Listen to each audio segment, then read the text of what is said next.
So I know I'm not the only one that watched that horrendous debate 2 weeks ago. After it ended, I realized there was not one question about K-12 education. Typically, education hasn't played a big role in how people vote in presidential elections, but I think it's crucial to hear a clear agenda on K-12 matters, especially the urgent issues that are facing our schools today, because I don't know about you, I don't want a Project 2025. The most pressing problems that does get attention, but it's not well understood, is the severe teacher shortages affecting our schools across the country. If you type in teacher shortages on YouTube, I'm sure you'll find teachers detailing why they quit or what certain states are doing to combat the problem, but recruitment strategies alone won't fix it. For most of the past century, teacher shortages have been a recurring issue, but it wasn't until the start of the pandemic that it started to get increased attention. Even when the media or people talk about teacher shortages, it can have varying definitions, which can lead to confusion. Because to some, a teacher shortage could mean an unfilled teaching position, while for others,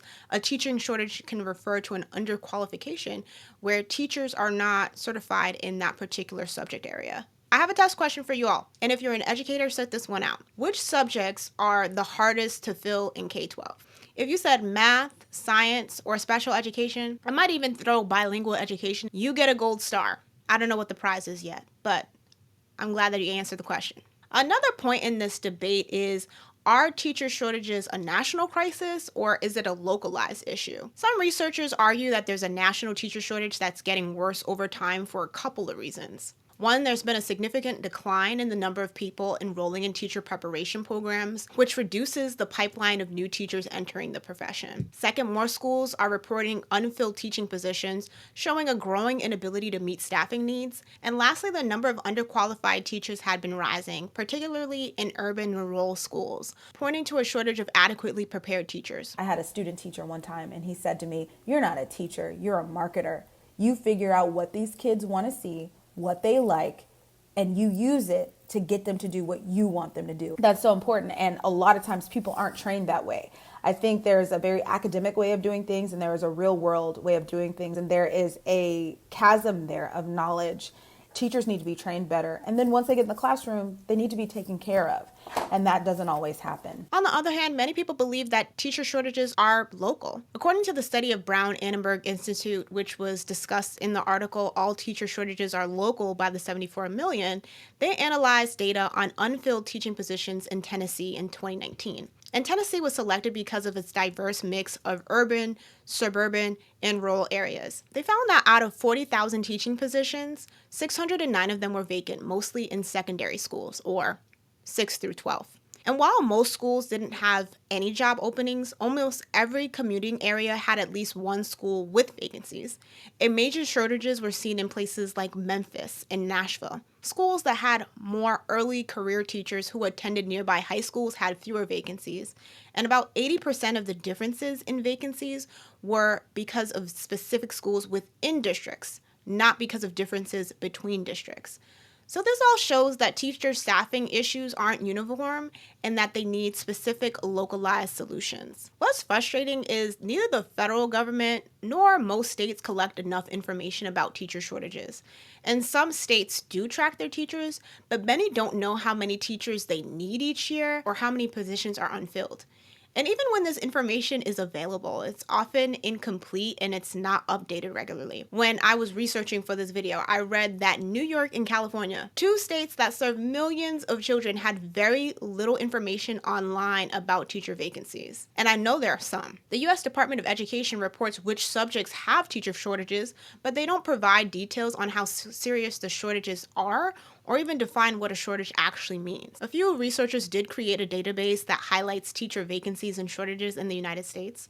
So if you have a chance, visit the website listed in the description so you can get a glance of what's going on at your home state and let me know what you see in the comments. Now, I would be negligent if I did not talk about the role of teacher turnover in staffing shortages.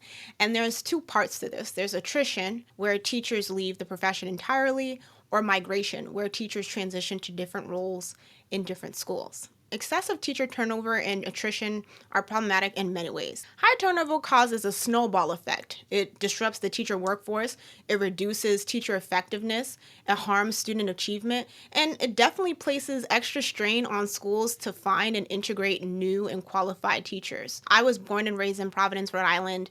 Providence, Rhode Island is experiencing a massive teacher shortage in the sense of there's unfilled teaching positions, and so much so that the district is offering to pay substitute teachers about $150 a day. And even certain states having to get creative, like Florida. Governor Ron DeSantis instituted this initiative where veterans who never had teaching experience could go into the classroom. All you needed was a 2.5 GPA, a passing mark in most of your classes, and then you would get an emergency teaching certificate for 5 years. Richard Ingersoll is a professor at the University of Pennsylvania, and his research focuses on teacher shortages. He says that about 30% of college graduates who became teachers were no longer in the profession 5 years later, and that this attrition rate was much higher compared to professions like nursing, law, engineering, and pharmacy, which have lower attrition rates.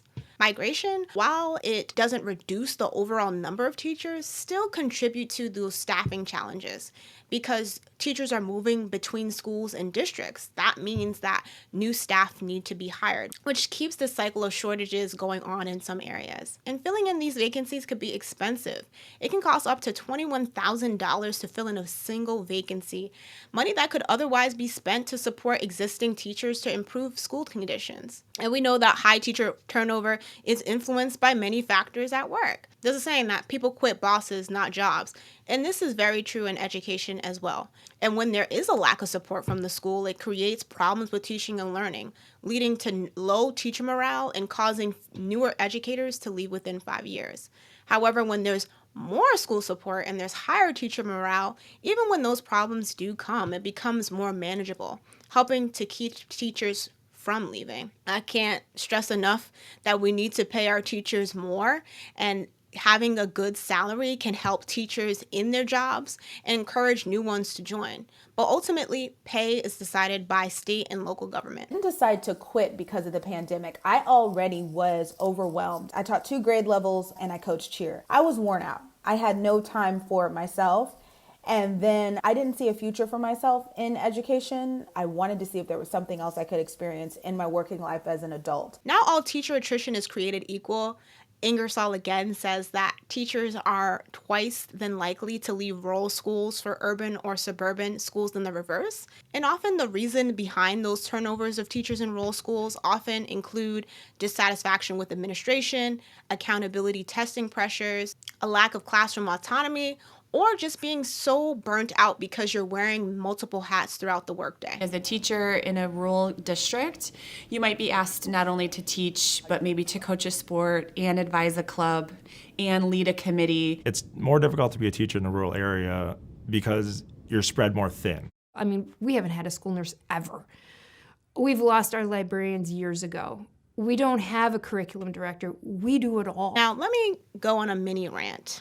There's so much talk about people who are in the education field, or especially people who are teaching, not feeling respected because to some, the outside world, it's considered a low barrier to entry, low pay, women's work. Here's exactly what I mean. We studied all 160 bills proposed this year that would have affected teachers. Most never made it to a vote. And in the end, not a single one of the task force recommendations became law. We asked this group about several measures the legislature did pass and whether they thought they'd make a difference, like more money for retired teachers. Possibly, yeah. Yeah, possibly.